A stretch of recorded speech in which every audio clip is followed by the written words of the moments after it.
What's up, everybody? I'm Bob Walters. This is your bonus content. It's Thursday. Bonus content is always brought to you by SeatGeek. SeatGeek, a better place to buy tickets. And remember, you put in the promo code LOCKEDUPSPORTS and receive $20 off your order. Welcome to the show, everybody. Thank you for subscribing once again.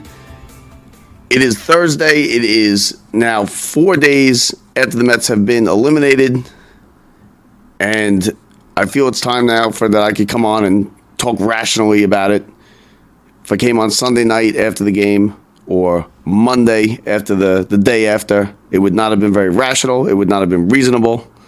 So a couple days now to let it, sink in and everything.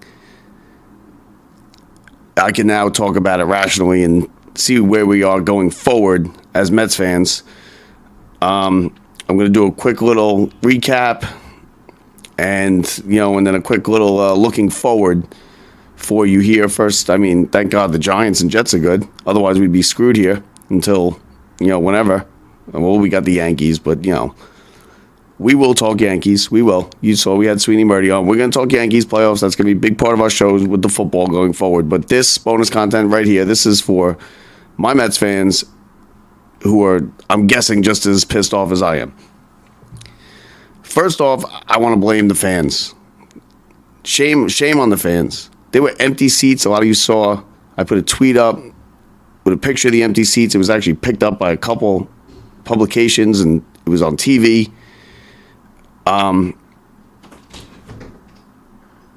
It's a disaster that there were empty seats in that ballpark. We play second fiddle to the Yankees, always. We bitch and moan about not making the playoffs, about not spending money. They spend the money, they make the playoffs, and then we no-show with empty seats in the upper deck. Full sections, almost full sections of empty seats in the upper deck. It's New York City, it's the playoffs.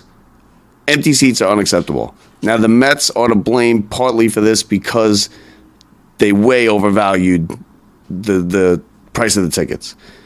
I sat Saturday night's game. I was at all three games. Saturday night, I was sitting in the upper deck in the outfield. I paid $172 for the ticket. I bought it off the Mets. Brett actually bought it off the Mets, $172 a ticket. On Friday night, I paid $100 for the ticket, and I sat behind the plate in the 400s, good seats, on the secondary market. Sunday at secondary market, I paid, I think it was $85. I sat in the 300s behind the plate. So that was what the price was. That's the market for the tickets. What the secondary market is, that's going to set what people are willing to pay for the tickets. The Mets charging $175 to sit in the upper deck in the 500s in the outfield. I don't know who got that number, where they got that number from, but it was way off because they were going for about half that. But you could get the tickets on the secondary market. They were there. $60, $80 you could have gotten in the ballpark. And to have empty seats when we do nothing but bitch and moan about making the playoffs, we don't make the playoffs, we don't spend the money, the owner spent the money, and we no-showed. The Mets no-showed as well. Sunday night was a disaster. That game was terrible. It was like a funeral at Citi Field. It was dead. Now, it was dead because the Mets weren't hitting. One hit, one lousy hit. Pete Alonso in the fifth inning got a base hit to right field. Other than that, nothing. Buck coming out to check the pitcher for cheating. You better be right if you're going to do that, because that just made us look bad again. More of an embarrassment. Come out, check the pitcher, nothing. And don't tell me he wiped it off his ear. You're not going to wipe sticky. If there's sticky stuff on your ear or anywhere on that ball, you're going to find it. The umpires checked him, nothing. Nothing. This was a wasted season, a complete wasted season. And it sucks because it was a lot of, it was fun for the summer. They spent 176 days in first place. They won 101 games. And then they crapped the bed in the playoffs. Saturday night they won. DeGrom wasn't great. He was all right. He was good enough. Scherzer on Friday night, what a disaster that was. That thing was over before I got in my seat. I was on my way. I came from work. So I didn't get there till By the time I got in my seat, got in the ballpark, got a drink, got to my seat, 3-0, they're losing. This is what we got, Scherzer. We didn't get Scherzer for a 2-hit shutout in July. We got Scherzer for Friday night. He gets paid $40-something million for Friday night, and he gives up 4 home runs to the San Diego Padres at Citi Field, leaves the game 6-0, down 1-0. We got, there was 2 out of 3 at home to the Padres. There were 3 series this season that basically characterizes the whole season. They got swept by the Cubs. They got swept at Citi Field. They got swept by the Braves in Atlanta. Lost them the division. And they lost 2 out of 3 in the playoffs here to the Padres. So it's a disaster. This season, I'm not someone's going to sit here and be like, oh, it was a fun season, 101 wins. No. Because now we're out of the playoffs. The Yankees didn't even start yet. We're out of the playoffs before the Yankees even start. Got people talking about trimming the fat. Now the real playoffs will start. And you know what? We deserve it. We deserve every bit of it because who are we to talk? You didn't even show up to the playoff games. You can't show up to these playoff games? Come on. We can't get 42,000 people? Shea Stadium used to sell out every playoff game, 50-something thousand. I was shocked at the empty seats. Shocked and disappointed.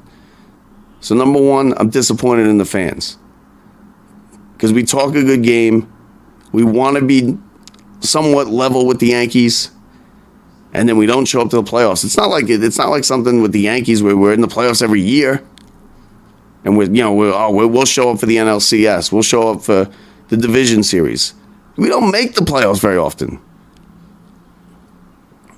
And we can't play the little brother role anymore because our payroll is $286 million. So it's not like we're a struggling franchise with the Wilpons and the Madoff thing anymore. That's gone. That excuse is gone. Buy the tickets and get to the damn ballpark. Or shut up about it. So that was embarrassing. It was embarrassing for the fans. Like I said, the Mets overvalued Steve Cohen. I don't know what he's doing. I get it. It's a business. You want to make money. But they're selling $125 hoodies in the team store. And I get it. Things are going to be more expensive at the game. Don't buy shirts and apparel at the game. Everybody knows that. But $125? It's 6-0 in game 1 Friday. I left my seat to go get a couple drinks because I just didn't want to watch it anymore. And I kind of wandered into the team store, and he wanted $125 for a hoodie that is basically irrelevant 2 days later. No, thank you. No, thank you. Next, we're going to go with the pitchers. Scherzer, what the hell are you doing? He's known to be a great postseason pitcher. He's a bulldog. He takes the ball. He never wants to come out. He'll go 9 innings in the playoffs. He's yelling at the managers. That's his career with the Tigers, with the Nationals. That's what Scherzer does. That's why he gets the big money. And what happened? He came here, and he just turned into a Met. Because that's what Mets do.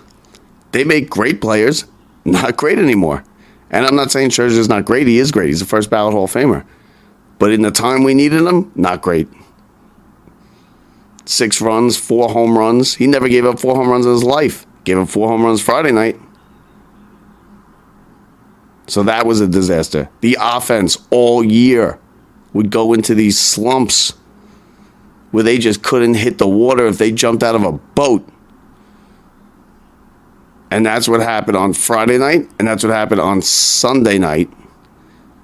They had one good inning basically the whole series where they put up the 7th inning on Saturday. They put up a 5 spot, basically put that game out of reach. And then Buck still, rolls out Diaz for 2 hitters in the 8th inning. I mean, good thing we didn't need Diaz on Sunday night because he would have been in the game. But he came in the 7th inning, and I get what he was doing. You had the 2, 3, 4 hitters coming up, due up in the 8th. So he wanted Diaz for the 7th and the 8th. He thought it was going to be a tougher lineup to face than it would be in the 9th. But you know what? The 9th inning's different. That's why closers are closers. The 9th inning's different than the 8th inning, regardless of who you're facing in the order in the 9th inning. The last 3 outs are tougher to get. So I'm disappointed in Buck. I'm disappointed in Scherzer. DeGrom, he wasn't great, but he battled through. He pitched well. That was a tight game until that 7th inning, and the Mets blew it open. Alonso played okay. Alonso hit a home run on Saturday night. He got the only hit on Sunday, so what are you going to say there? He didn't look good at the plate Friday night. Nimmo did not look very good at the plate. He got a couple hits, but there were times when Nimmo was really lunging for the breaking ball, popping them up. It was a highly disappointing, and I think it's a wasted season. I mean, this was a good team. Big payroll. They got the coach they got the manager we've all been begging for the last 10 years. They got the star free agent. They got the two generational Hall of Fame pitchers. And they were out in and they lost 2 out of 3 and were eliminated in the wild card round of the playoffs. So you can say whatever you want. 101 wins. It was a wasted season as far as I'm concerned. And it comes down to they couldn't put it together when they needed to. How long did we talk about September's September's going to be easy. We just got to get past this Dodgers series, in late September. In late August, and then we're going to roll through September, win this division by 5 games, have the bye. And then they just could not beat these bad teams. The Marlins, the Nationals. These are bad baseball teams. And then when they played the Braves, the Braves did what the Braves have been doing to them basically my whole life. The Braves. Here's a good number. Here's a good thing for you. I'll tell you right now. This is how much dominance the Braves have had over the Mets and over the entire NL East. The Mets been in the NL East since 1969. They have 6 division titles. So the Mets have been in existence been in the NL East since 69, 6 division championships. The Braves have been in the NL East since 1995. They have 17 division championships. 17. Even since moving from Montreal to DC in 2005, the Nats have 4. So you're damn right I'm frustrated as a Mets fan. That sucks. The Braves won every year I grow up. Now they've won, 5 in a row, 6 in a row? And this whole time, the Mets are just, they're an okay baseball team. They show, they get a run every once in a while. This team doesn't go to the playoffs very often. First time in 5 years we had a playoff game at Citi Field and the 5,000 empty seats. So I don't want to hear it. I don't want to hear it from the Mets fans. I don't want to hear it. We'll try again next year. And don't blame me. I was there. I was sitting in Citi Field all 3 nights. Friday night, Saturday night, Sunday night. I stayed the whole game. Every game. I was going down with the ship on Sunday. Because once it was 2-0, and Bassett, once Bassett gave up that base hit, he couldn't find the plate. He was all over the place. He was wild. Scherzer was wild in the strike zone on Friday. Okay? Well, he was wild in the strike zone, and that's why they hit the balls over the fence. Bassett on Sunday couldn't find the strike zone. walking the bases loaded, then giving up 2-out hits. And the Mets 2-out hitting, forget it. That was a disaster all season. So $286 million flushed down the toilet by Steve Cohen. Not that it matters. It's like basically me flushing a 5 down the toilet. So it's really not that serious. But, we're pissed.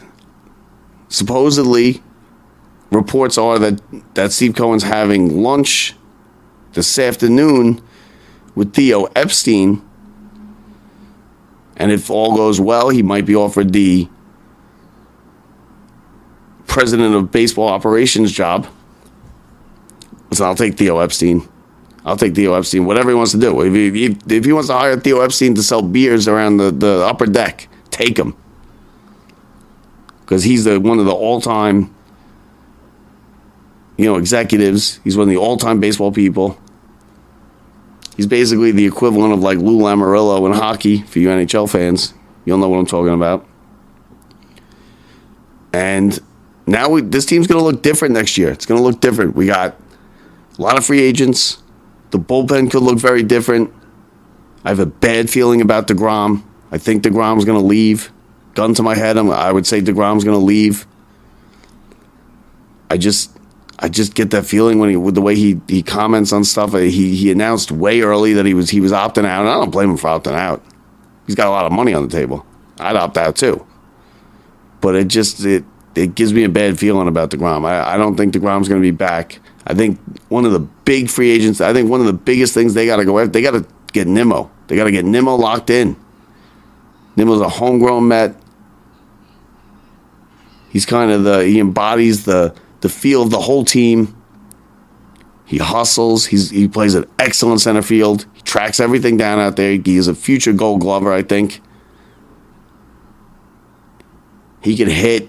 He's kind of a catalyst to start things on that lineup.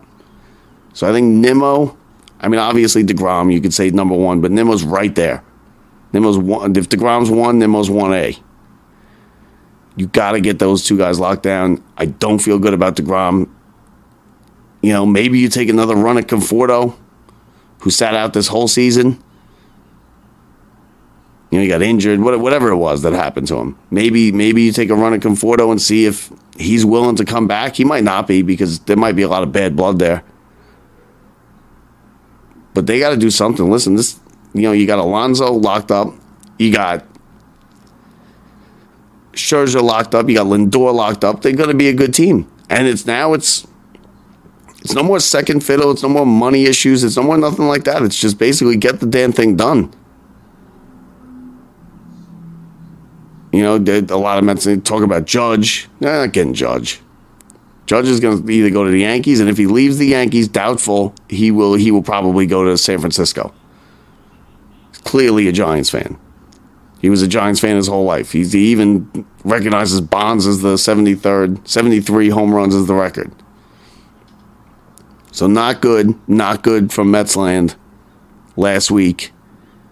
I was all excited. I thought they were going to, make a run. And I could have lived with something other than a World Series championship. They didn't have to win the World Series for this to be successful. I would have liked to see them play the Braves, try and get back for that disaster in Atlanta a week before the season ended. I don't think the team and I don't think the fans ever got over that sweep in Atlanta. I don't think they ever got over it.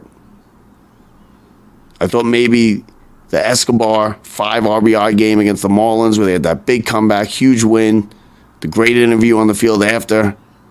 I thought maybe, just maybe, that might be what we needed headed into the playoffs. Then the Braves won the next night, won the division, and I'm telling you, even Saturday night at Citi Field, it wasn't electric like playoffs in any sport in New York are. There's nothing like going to a playoff game. There's nothing like a Rangers playoff game at the Garden. There's nothing like a Knicks playoff game when, if you're old enough to remember that. The Yankees, playoffs in New York, they're just different. It's different. And this wasn't very different. This looked like the Braves playoff games in, the late 90s when they'd won 10 in a row, 10 division titles in a row, and the fans kind of got tired of it. We'll go when they're in the league championship series. We haven't been in the playoffs in 5 years. And thank God they won Saturday, because coming into Saturday, I was at 4 straight Mets playoff games, and they were all 4 losses.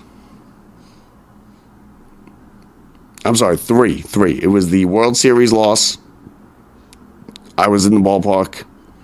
The following year, the Giants, they lost to the Giants in the wild card game. They gave up the home run in the 9th inning. I was there for that. I was at game 1 Friday night. So that was 3 straight, and they were all, the first 2 were elimination games.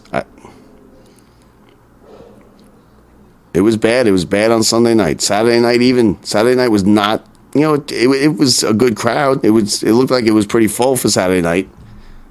Friday night they sold out, I think. Saturday night they sold out. If they didn't, it was very close. Sunday was not even close. Not even close, people. There were sections in that upper deck that had nobody in it. I don't know what they announced the attendance was. I don't know what they said on TV the attendance was. But take it from me, I was in the ballpark. It was not even close.